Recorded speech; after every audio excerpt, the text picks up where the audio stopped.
3, 2, 1, 0. All engine running. Liftoff. We have a liftoff. 32 minutes past the hour. Liftoff on Apollo 11.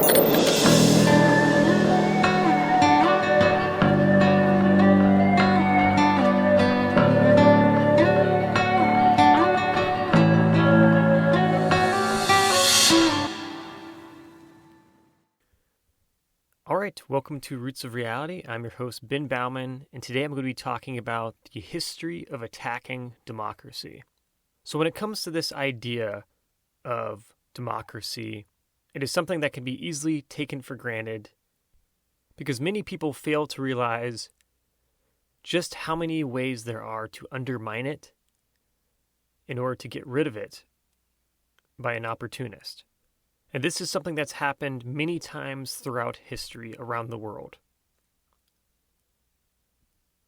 Today in America, we find ourselves in an unprecedented situation in American history, at kind of a reflection point as to what the future of our country is going to be, and about the type of people we want to lead the oldest existing democracy in the world. Thus, to better make sense of these uncertain times, for this episode, I would just like to highlight just how much Americans can learn from other nations when it comes to understanding the ways that authoritarians will attack democratic institutions in order to overthrow them for their own power and benefit. Because in many ways, what we've seen with the rise of Donald Trump is someone who really is using a lot of the same type of authoritarian tactics that we have seen throughout history around the world.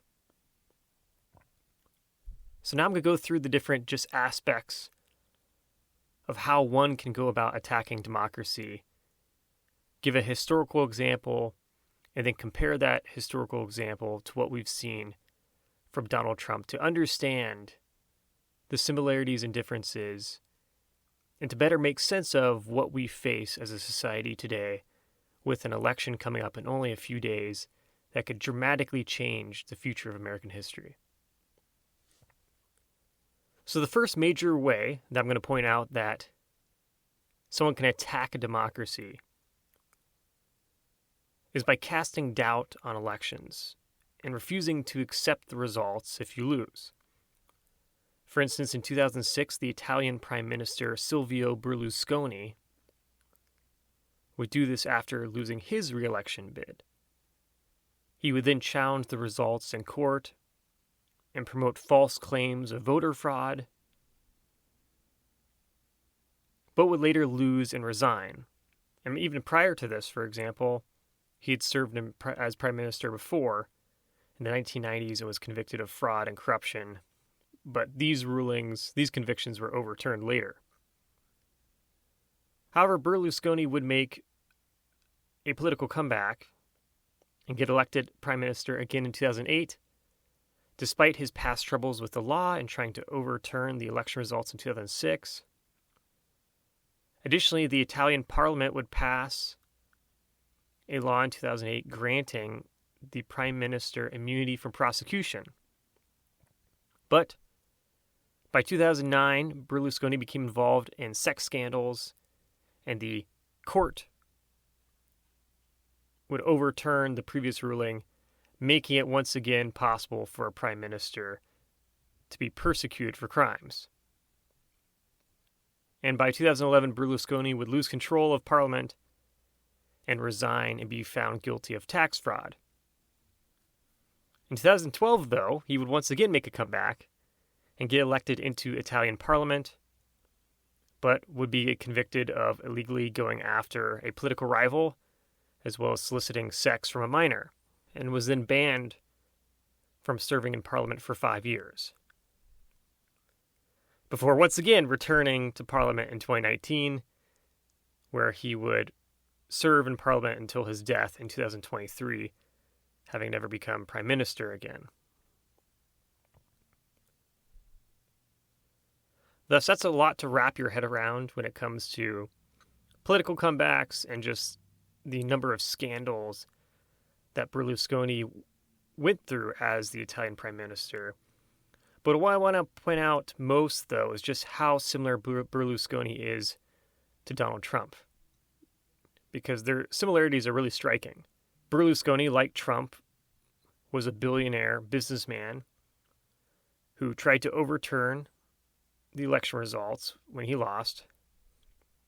And of course, Trump was convicted of falsifying business records to aid his presidential campaign in 2016 and has been involved in countless other political scandals and is running for president again and already promoting the idea again in 2024 that if he loses it's because it was rigged. Additionally, Trump and Berlusconi also both called their political rivals communists and complained about how they were being unfairly targeted by the legal system. So these two have a lot in common, and I think it's important to see these similarities between these two characters because it says a lot about why we should be concerned about Donald Trump going forward. Now, the next way to attack a democracy is by putting in loyalist judges to the nation's highest court that will let you get away with things as the leader of a country. For instance, in 1980, Robert Mugabe was elected to be the Prime Minister of Zimbabwe. And over time, with each new election, he would work to gain more and more power in the country. And then in 2017, his allies in the Zimbabwe parliament would grant him the sole ability to appoint judges to the nation's highest court. However, that same year, as his authoritarianism grew, he would be forced to resign from power due to political and military pressure. Unfortunately, in America, the idea of utilizing the court system to increase your power is something that we've started to witness as well. Donald Trump, for example, has found some success when it comes to manipulating the American judicial system. After all, he was able to appoint 3 Supreme Court justices, making the majority of the Supreme Court Republican. And then in 2024, the Supreme Court would grant Trump immunity from prosecution, as well as any other president, for what is an official act, which has a pretty murky meaning given we have never had this situation before as a country where a president is immune from prosecution.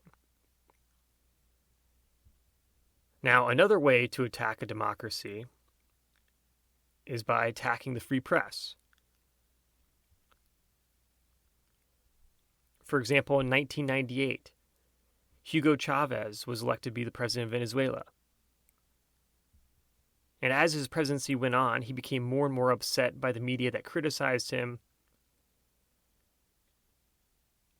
and his attacks on the free press would grow more and more. And by 2009, Chavez was not only still in power, but would revoke the media licenses of 34 independent news organizations critical of him.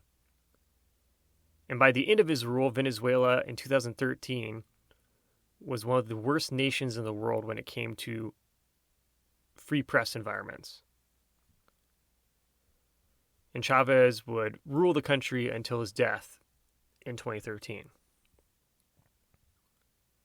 Now, look at 2024 in the United States, where Donald Trump has constantly threatened to revoke the media licenses of media organizations and jail reporters that oppose him in the lead up to the 2024 election, something that is quite similar to what happened in Venezuela under Chavez.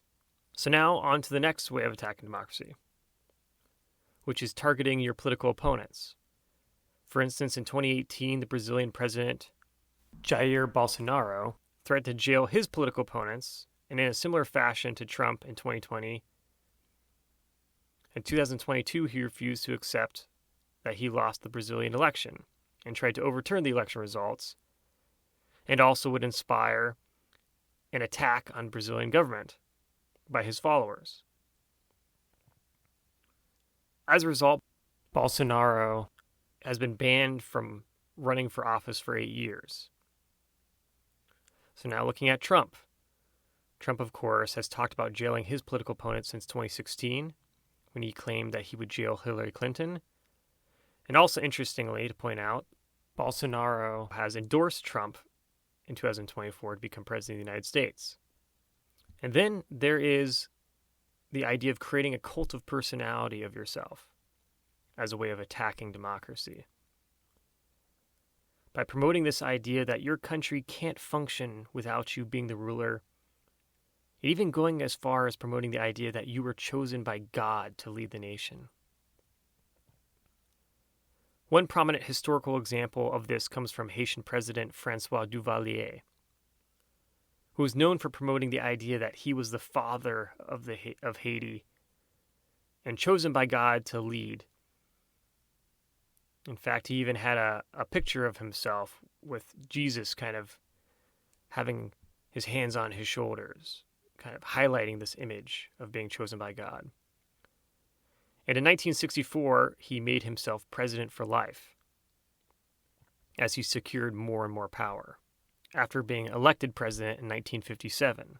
And he would remain president until his death in 1971. So now, back to Trump. In 2024, Donald Trump would promote a similar idea of himself on social media. In fact, on his own social media platform, Truth Social, which has become this hub for Trump's cult following. And the video was talking about how God chose Trump to save America. And of course, Trump would share this video, highlighting this cult of personality around himself and promoting to his followers the idea that he was chosen by God to lead America. And then there is education. Another crucial aspect of democracy, the idea of promoting free thinking and critical thinking, and for people to question their leaders and to truly understand, when their nation has made mistakes and when their nation was successful. But for authoritarians throughout history, education is something that you need to take over and reshape to your liking. By creating an education system that promotes your political ideology to your nation and to the nation's youth. For example, in 1946, Juan Perón was elected to be the president of Argentina. And he would then go on to promote a national education agenda based around teaching and promoting his political ideology in schools. Later, in 1955, due to a poor economy, he was then overthrown. But in regard to Donald Trump, we are simply seeing a similar thing already in his last term as president in 2020, where near the end of his term as president, he announced a patriotic education commission based around his political ideology to promote what he believed to be the true American history, which is always something that should make you kind of pause and think, what could go wrong with that? And then another way to attack democracy is the concept of attacking term limits. Term limits are always a safeguard against authoritarianism and always a challenge, because when you're limited by a constitution as to how long that you can be in power, that's a pretty big hurdle to overcome. But if you can consolidate enough power in your nation's government, that too can be overcome and changed, even if it's in the nation's constitution. For example, in 1999, Vladimir Putin was named the successor of Russian President Boris Yeltsin and won the presidential election of 2000. However, over time, he would chip away at Russian democracy more and more. And by 2020, he consolidated enough power to change the Russian constitution to allow him to essentially be the Russian president for life. Now, looking back at Donald Trump once again, In 2018, Donald Trump was impressed by the idea of being president for life, especially after learning that the president of China, Xi Jinping, was president for life himself after changing the Chinese constitution. And thus Trump promoted the idea of maybe the U.S. would try that one day. And finally, the last way of attacking democracy is to use the military to crush political dissent. For example, in 1965, Ferdinand Marcos was elected president of the Philippines. And by 1972, he would declare martial law and use the military to put down any opposition to his rule. However, by 1986, pressure on Marcos became so high that he began to lose control of the military and fled the country. And unfortunately for Americans today, in 2024, Donald Trump has threatened to use the military against what he deems to be the enemy within America, which is essentially anyone who doesn't support Donald Trump. So I've just gone through and listed several different ways that someone trying to have an authoritarian rule over a country can attack the democratic systems and try to break them and manipulate them so that they can have total control over a nation. Unfortunately, all these different ways I've described of attacking democracy, Trump has talked about openly in public. Now, I can understand that when all you've known is democracy, it can feel like it's something that is unbreakable and it's always there, and that anyone who talks about democracy going away is just, exaggerating. And that, Trump can say lots of crazy things. That's just his personality, and you can't take that seriously. But many authoritarians throughout history did these exact same things. And those words that they said would then become action later. And we have seen plenty of actions from Donald Trump when he tried to overturn the election results last election, which was the biggest attack on American democracy from a president in history. So the one thing that we really can't do, if you truly believe in democracy, if you believe in the Republic, if you believe in the Constitution, is to understand that democracy is not a given. It's something that you always have to maintain and cultivate if you want to exist. And Donald Trump really doesn't believe in that. When he sees America, he sees an opportunity to serve himself. And that's what's truly scary, because that's not what America has ever been about until Donald Trump entered the political scene. So therefore, in 2024, we really have to be careful about what kind of country we want. And make sure to try to avoid the past mistakes of history. As always, remember, billions of years led to you. So make the most of it.